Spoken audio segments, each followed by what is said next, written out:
Hello and welcome to the Sports Empire NFL Mock Draft. I used to do college football highlights back in the day on this channel all the way back in 2015. I thought I'd try something new and go ahead and do an NFL mock draft of my own before Thursday night. Let's get right into it. With the first overall pick in the NFL draft, the Jacksonville Jaguars are going to select Trevor Lawrence. We already know what this pick is. Let's just move on. With the number 2 overall pick, the New York Jets are going to select Zach Wilson, quarterback out of BYU. I'm not a big fan of this pick or Zach Wilson. I watched his tape. He really never impressed me. He played very weak competition, and it looked like he had it easy pretty much all year long. And the best competition he played all year was Coastal Carolina, who is a very good squad this year, but they aren't exactly a blue blood, and he struggled in that game. And last year, the previous year, he wasn't even discussed as a possible NFL quarterback. I really don't see it, especially on the Jets, where they've been an absolute disaster the last decade. So I don't think this is a great fit, but it is basically a lock at this point. With the number 3 overall pick, the San Francisco 49ers are going to select Mac Jones, quarterback out of Alabama. It's between Mac Jones and Trey Lance out of North Dakota State. Mac Jones is apparently a really smart guy. He really nailed all the interviews, and he fits the system that the 49ers want to go for. So that's their pick. It does seem like Trey Lance is coming on really strong towards the end, but I think they're still going to stick with Mac Jones. A lot of fans might not like it, but I do think that's their pick. And quite frankly, it's kind of odd because I feel like he would have been there at 12. And that's a lot to give up for Mac Jones, but if that's the guy that they think they're going to win with, then go get him. Good luck. With the 4th overall pick, the Atlanta Falcons have been a team heavily rumored to make a trade back. And I think they're going to want a massive haul for number 4, because a lot of teams want a quarterback and are willing to trade up for it. But I think the Falcons are going to be asking for too much, and they end up taking a pick of their own instead of trading back. And they're going to take Kyle Pitts, the tight end out of Florida. He's been absolutely electric in college football. A generational talent. It seems like Julio Jones might be on the way out in Atlanta soon, so he'll be a semi-replacement for Julio as a pass catcher, even though he isn't a wide receiver per se. But I think the pick is going to be Kyle Pitts here. It makes a lot of sense. He's an elite pass catcher, and they're just going to be asking for way too much for that 4th pick. With the 5th pick, the Bengals are going to take Penei Sewell out of Oregon. I don't think they should try and get fancy here and take someone like Jamar Chase, even though their quarterback, Joe Burrow, is kind of rooting for them to take Chase. You need to protect Burrow, or he's going to get hurt again.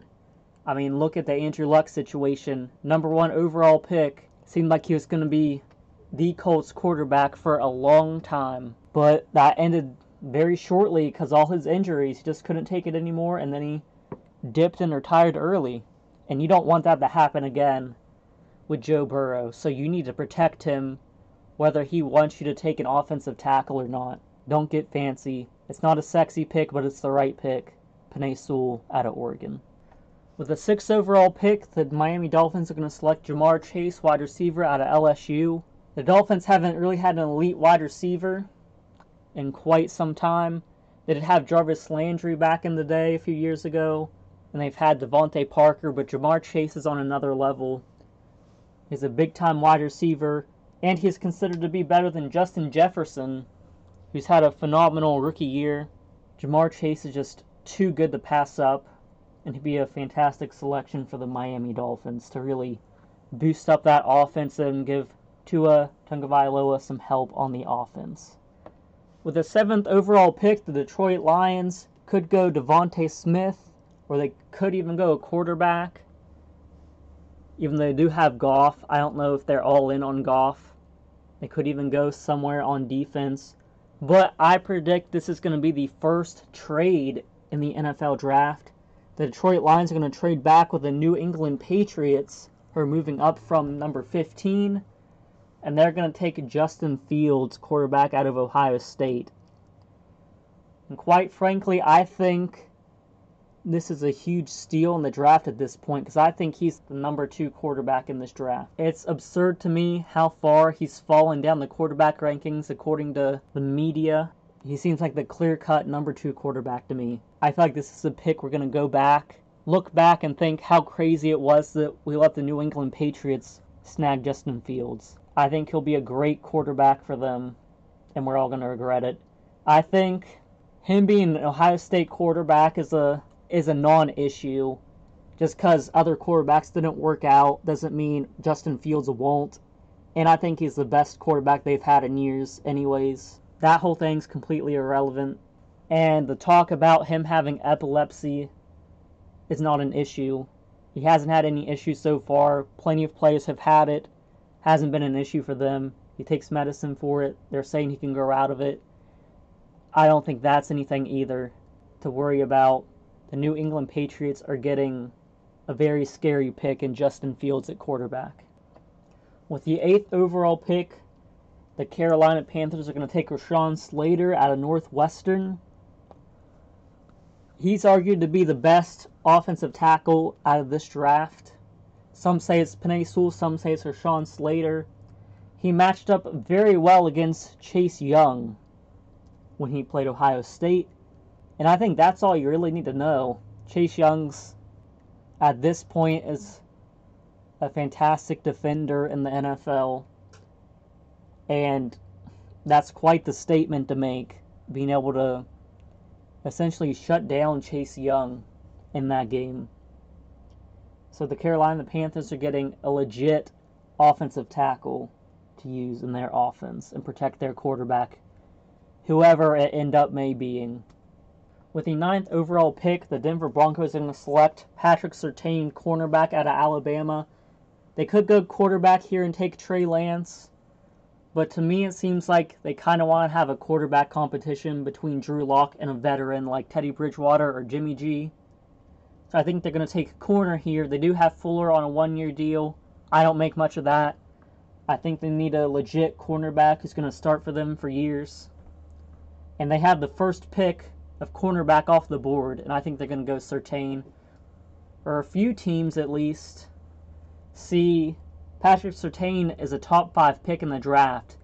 And I think Denver could be one of them, and they're going to go ahead and shore up that cornerback spot with Patrick Surtain out of Alabama. With a 10th overall pick, I see the Cowboys taking J.C. Horn, cornerback from South Carolina. They may view him as the best cornerback in this draft. It's been very mixed on who is the top corner. Some people think it's Surtain, some people think it's Horn. The Cowboys are going to take J.C. Horn here. Their defense it's just not good. They really need cornerback help, and J.C. Horn is the answer for the Dallas Cowboys. With the 11th overall pick in the draft, I have the New York Giants taking Jalen Waddle, wide receiver out of Alabama. They did already have some wide receiver help added to their team in the offseason, but I think Jalen Waddle is too good to pass up here. He has a bunch of tools and speed that they can use on their team to help out Daniel Jones and growing him as a starting quarterback. He's just too good to pass up for the Giants. They could go other options or try and trade back, but I think it's too good of a pick for them to pass up. With the 12th overall pick, the Philadelphia Eagles are going to take Devonta Smith, the other wide receiver out of Alabama. Some people will be worried that he's undersized. That's why he's going to be the 3rd wide receiver taken. The Eagles have had issues with wide receivers the last few years. They've kind of missed on some guys. I think Rager can still be a good wide receiver. It's too early to rule him out. I think that's more so people just being upset they didn't take Justin Jefferson instead. But they will draft Devonta Smith to boost up that wide receiver core, because he's a good wide receiver. He just won the Heisman. and they can use it, so they're going to take Devonta Smith here at 12. With the 13th pick, the Los Angeles Chargers are going to take Elijah Vera Tucker, offensive lineman out of USC. They could play him at tackle or guard. He's probably going to be a better guard than tackle, but the Chargers could really use both. So they have some options there with Elijah Vera Tucker. They did add Corey Linsley from the Packers, the center, to boost up their line, but they still need a bunch of O-line help, so they're going to take Elijah Vera Tucker to pair with Justin Herbert to protect him. With pick 14, the Minnesota Vikings are on the clock. They could go edge or offensive line, but I have them moving back with another trade in the draft. The Washington football team moves up to 14 to take quarterback Trey Lance out of North Dakota State. Trey Lance has fantastic potential, possibly the best in the draft, maybe behind Trevor Lawrence. At 14, he's a great pickup for the Washington football team, and he can learn some from Ryan Fitzpatrick. Doesn't have to play right away, but his potential is through the roof. Washington makes a great trade here with the Vikings to take him at 14. With the 15th overall pick, the Detroit Lions are back on the clock after trading number 7 with the Patriots. So now they're at 15. They're going to take Micah Parsons here, linebacker out of Penn State. He is considered by some to be the best defender in this draft. He did have a bit of controversy with some rumored hazing at Penn State. We don't really know how severe that was or how true that was, but he is going to fall a bit because of that. And the Lions are going to be the team that profits from that. They're going to get a legit defender on the defense to help them with their little rebuild they got going on. With the 16th pick, the Arizona Cardinals are going to take Christian Barmore, defensive tackle out of Alabama.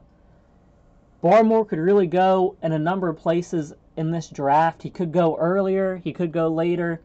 But I have him going to 16 with the Cardinals. They could take corner. I think it'd be a little bit of a reach if they go corner at 16 with who's left. So I have them taking Christian Barmore to really boost up that D-line.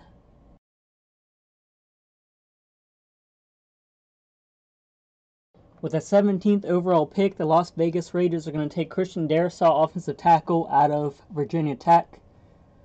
They can use O-line help, so he's just a good pick here for them at 17. He's a guy that I can see going earlier than this, so I think it is a pretty good pick to get some help on the O-line. With the 18th overall pick, the Miami Dolphins are on the clock again, and they're going to take linebacker Jeremiah Owusu-Karamoah out of Notre Dame.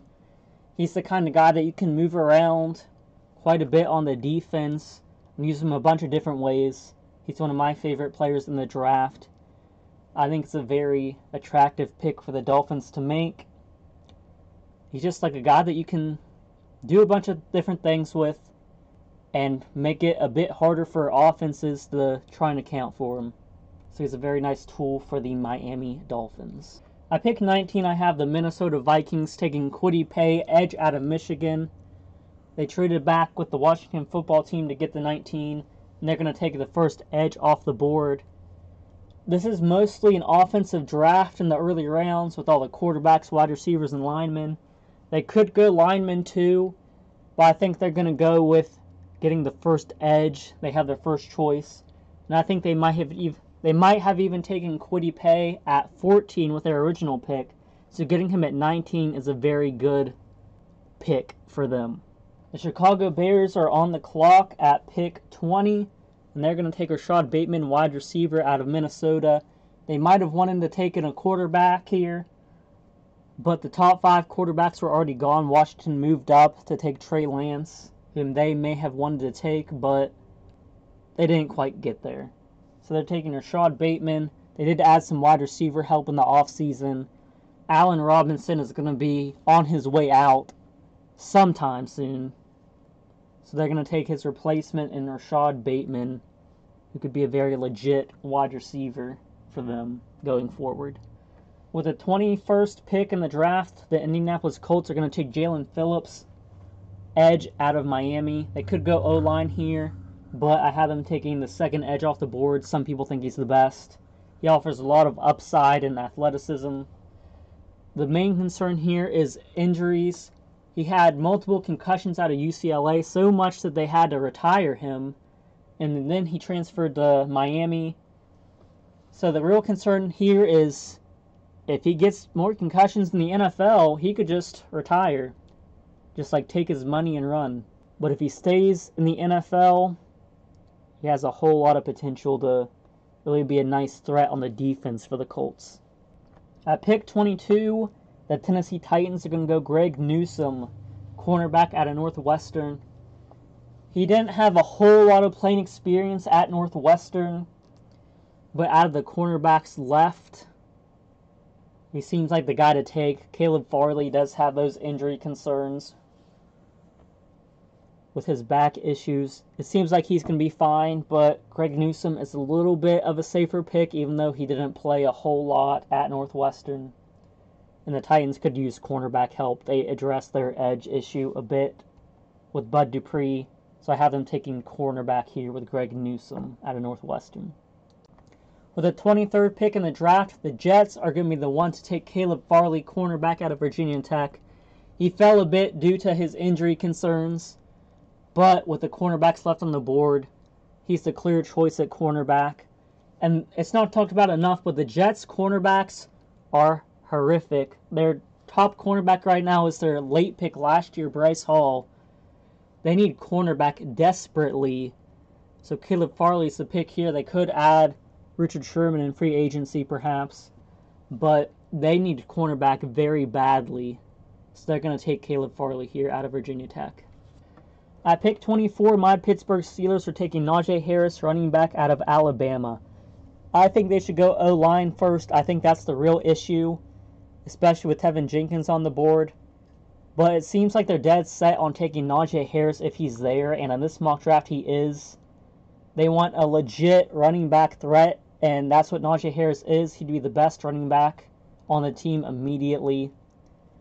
So they're just going to have to take offensive line a bit later in the draft, and that's okay. I mean, the O-line is pretty dang stacked in this draft. There's a whole lot of depth. So I'd be okay with this pick, even though it wouldn't be what I would do.